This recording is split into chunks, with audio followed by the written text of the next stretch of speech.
Kabar lain yang tidak kalah hebohnya terjadi di daerah Banjarmasin, Kalimantan Selatan. Beredar sebuah video di masyarakat yang memperlihatkan seorang wanita berinisial EV yang sedang mengamuk di jalan raya.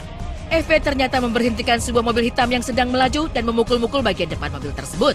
Bahkan EV yang mengenakan baju lengan panjang itu sempat naik ke atas mobil sambil terus meronta dan berseru agar dua orang yang berada di dalam mobil segera keluar. Kejadian yang berlangsung di tengah padatnya arus lalu lintas ini sontak semakin menimbulkan kemacetan karena banyak pengemudi yang sengaja berhenti untuk menyaksikan apa yang sedang terjadi. Hati wanita mana yang tidak hancur mendapati suaminya sendiri ternyata diam-diam menjalin hubungan terlarang dengan wanita idaman lain. Usut punya usut, EV, wanita yang terlihat dalam video tersebut, ternyata merupakan istri sah dari sang pengemudi mobil. EV naik pitam setelah menyaksikan dengan mata kepalanya sendiri jika suami yang sepatutnya menjadi imam dalam keluarga justru kedapatan tengah berselingkuh dengan wanita lain yang adalah sahabat karibnya sendiri. Menurut info yang beredar, dua wanita ini adalah sepasang sahabat karib yang selalu bersama-sama setiap waktu dan tidak terpisahkan. Bahkan keduanya sering menghabiskan waktu bersama dengan berlibur keluar kota bersama. Masing-masing dari mereka pun sering menumpahkan curahan hati hingga tidak ada rahasia di antara keduanya. Mereka juga kerap kedapatan saling berbalas komen di dalam akun Instagram masing-masing. Yang lebih membuat miris, ternyata EV telah dikhianati oleh suami dan sahabatnya sendiri selama 1 tahun belakangan ini. Karena keduanya telah melangsungkan pernikahan siri tanpa diketahui oleh EV.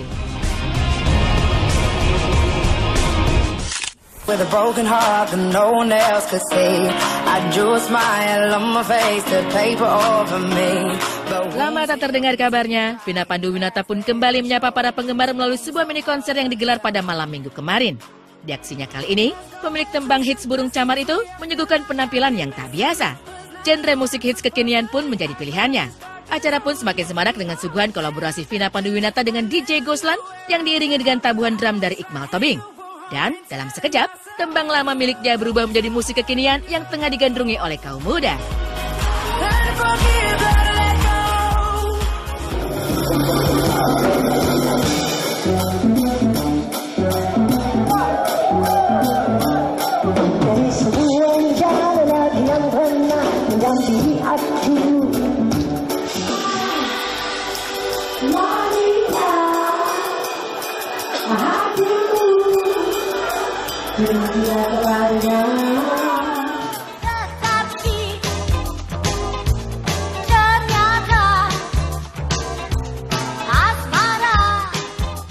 Sambutan meriah dari para penonton pun menambah warna dari mini konser perempuan 58 tahun tersebut.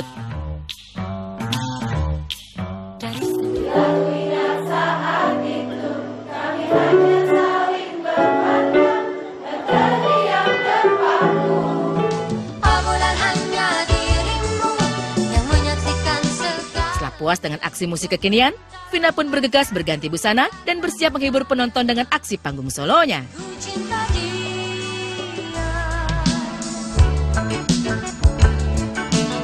Selain itu, di mini konsernya, Vina pun berduet dengan penyanyi tampan Thomas Djorghi. Vina tampak cantik dengan mengenakan pakaian bernuansa hitam dan silver, sedangkan Thomas memilih outfit semi formal dengan mengenakan jas biru dengan lapisan kaos serta topi fedora hitam. Jalan dengan indah. Sebenarnya it's small konser mini konser ya, karena bisa dikatakan totally secara acara itu ya Mamaina gitu kan, yang mungkin walaupun ada Iqmal dan DJ Goslan di situ, tapi secara 75%-nya Mamaina. Jadi ya ini mini konser yang artinya penontonnya juga mini, bukan hal yang besar sekali, tapi mini yang sangat berarti gitu. Ini yang sangat berarti di mana Mamaina bertemu orang-orang yang nostalgia mendengar lagu-lagunya Mamaina gitu.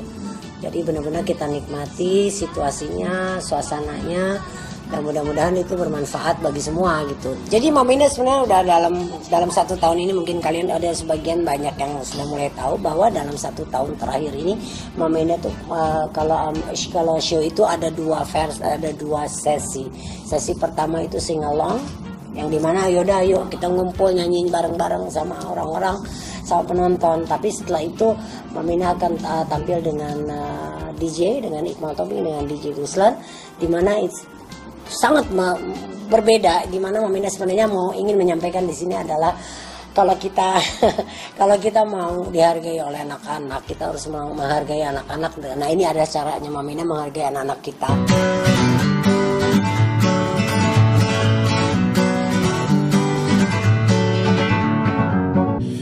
Di akhir konser dirinya, Vina pun mengaku mengalami suara serak selama 1 tahun belakangan. Hal itu pun membuat dirinya kesulitan untuk bernyanyi. Bahkan di persiapan mini konser kemarin, nyatanya ia sudah melakukan berbagai persiapan agar dapat tampil prima demi menghibur para penonton. Iya, ini dalam seminggu ini aku persiapkan betul bahwa perbaikan pita suara dan kondisi badan segala macam, karena aku berpikir bahwa sangat tidak fair kalau aku dipercayakan orang untuk melakukan sesuatu, yaitu adalah menghibur orang, dan tanggung jawab aku di mana. Kalau aku tidak melakukan yang maksimal, berarti aku kurang bertanggung jawab dalam menjalankan kerjaan gitu ya. Vina Panduwinata tuh eksis banget ya, walaupun udah beda era tapi masih eksis, itu kita harus hargai karena mempertahankan sulit banget ya.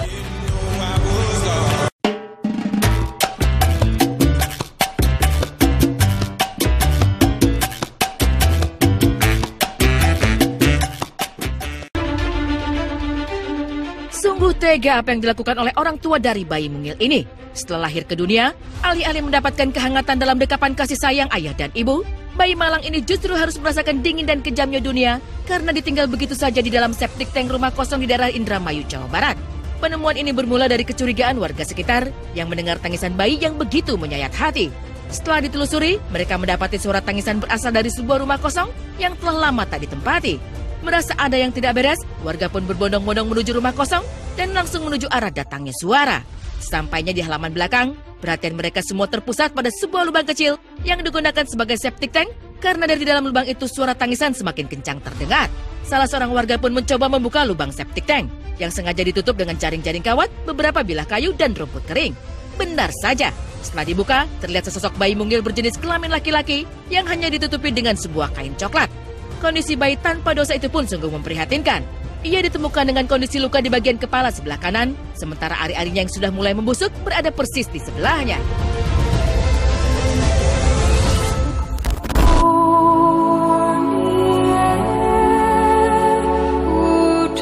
Warga yang kebanyakan laki-laki pada awalnya merasa bingung bagaimana harus mengangkat bayi malang ini.